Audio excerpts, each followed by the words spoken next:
Would you say something about Alexander Surrender? Sure. A.Y. Jackson. Once ridiculed by critics, Canadian painter A.Y. Jackson is now considered the pioneer of modern landscape art. He is also the founder of the famous Canadian Group of Seven. The first time A.Y. Jackson and his artist friends had a show of their paintings, critics called them the product of a deranged mind. It's a good thing that Jackson believed in himself and his abilities. Otherwise, he might not have gone on to be one of the most successful and respected artists in Canadian history.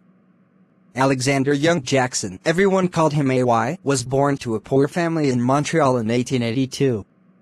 His father abandoned them when he was young, and AY had to go to work at age 12 to help support his brothers and sisters.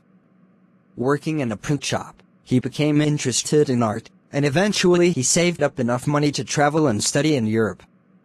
After returning to Canada, he began to paint landscapes in a fresh new style.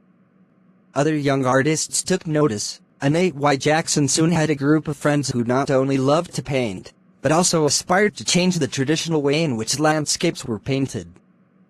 Jackson had faith in himself and his fellow artists. He felt they could turn the art world on its head.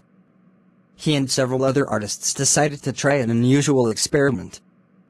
Traveling by train, and living together in a boxcar as it rolled across northern Ontario, they painted everything they saw.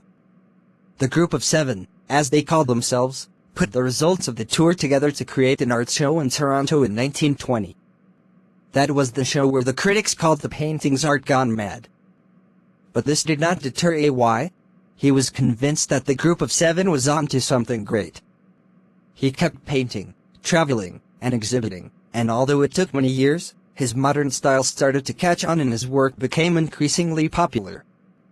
By the time he died in 1974 at the age of 82, A.Y. Jackson was acknowledged as a painting genius and a pioneer of modern landscape art. He and the other painters of the Group of Seven are among the most famous artists in Canadian history, with an entire museum and art gallery dedicated to their work.